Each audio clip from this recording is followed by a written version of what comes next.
আসসালামু আলাইকুম everyone, welcome back to my channel Mahima cooking house. আজকে আমি আপনাদেরকে এই শীতে সরষে ইলিশ রেসিপিটা তৈরি করে দেখাবো। এই শীতে কিন্তু গরম গরম ভাতের সাথে সরষে ইলিশ ভাজা খেতে কিন্তু অসম্ভব মজা লাগে। সো আজকে আমি আপনাদের সঙ্গে সেই রেসিপিটাই তৈরি করে দেখাবো। আর দেরি না করে চলুন আপনাদের সঙ্গে রেসিপিটা শেয়ার করে আসি। কিন্তু তার আগে আপনারা যারা আমার চ্যানেলটি সাবস্ক্রাইব করেননি এখনও, তারা অবশ্যই চ্যানেলটি সাবস্ক্রাইব করে দিবেন এবং পাশে থাকা বেল আইকনটি বাজিয়ে দিবেন এবং ভিডিওটি ভালো লাগলে একটি লাইক দিয়ে সাথেই থাকবেন। আমরা কম বেশি কে না এই ইলিশ মাছটা খেতে পছন্দ করি না, সবাই খেতে পছন্দ করে। ইলিশ মাছের নাম শুনলেই কিন্তু সবারই জিভে পানি চলে আসে। আর মাছের রাজা যেহেতু ইলিশ, তার সঙ্গে যদি সরষে দিয়ে ইলিশ মাছ তৈরি করা হয় তাহলে কেমন হয় বলুন তো। আর দেরি না করে আর কথা না বাড়িয়ে চলুন গিয়ে দেখে আসি কিভাবে তৈরি করতে হয় এই সরষে ইলিশ মাছের রেসিপিটা। ফার্স্টে একটা কড়াইতে আমি তেল গরম করতে দিয়েছি। তারপরে এখানে পরিমাণ মতো পেঁয়াজ কুচি দিয়ে দিলাম। পেঁয়াজ কুচিটা আর কাঁচামরিচ ফালি দিয়ে দিয়েছি এখানে। এটা এখন ভালোভাবে একটু ভেজে নিতে হবে।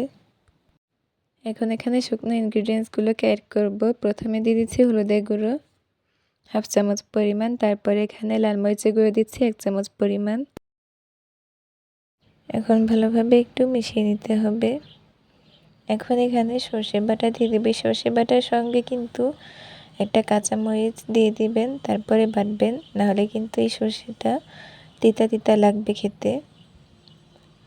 এই সর্ষে বাটাটা আমি এর ভেতরে দিয়ে দিয়েছি। এখন ভালোভাবে নেড়ে মিশিয়ে নিতে হবে এবং সাথে এখানে স্বাদ মতো লবণ দিয়ে দিয়েছি। ভালোভাবে কষিয়ে নেওয়া হয়ে যাওয়ার পরে আমি এখানে আরও সামান্য একটু পরিমাণ পানি দিয়ে দিয়েছি। এই মশলাটা ভালোভাবে কষিয়ে নেওয়ার পরে এখানে আমি পরিমাণ মতো পানি দিয়ে নিলাম। এরপরে আমি হলুদ গুঁড়ো, মরিচের গুঁড়ো এবং লবণ দিয়ে ইলিশ মাছ ভেজে রেখেছিলাম, সেটা আমি এখন এর ভেতরে দিয়ে দিচ্ছি, ভাজা ইলিশটা। অনেকে কিন্তু আছে যে কাঁচা ইলিশটা দেয়, কাঁচা ইলিশ মাছটা দিয়ে দেয়, কিন্তু আমার বাসায় সদস্যরা কাঁচা ইলিশটা খেতে পছন্দ করে না, তাই আমি এখানে ভেজে দিয়ে দিয়েছি। মাছটা পুরোপুরি দিয়ে দেওয়ার পরে এটা কিছুক্ষণ রান্না করে নিয়ে তারপরে ঢেকে দিচ্ছি। কিছুক্ষণ রান্না করে নেওয়ার পরে ঢাকনা উঠিয়ে এখানে আমি কাঁচামরিচ মাঝখান থেকে একটু ফাটিয়ে তারপরে দিয়ে দিয়েছি। এই সরষে ইলিশটা কিন্তু আমার পুরোপুরি রান্না করা হয়ে গিয়েছে।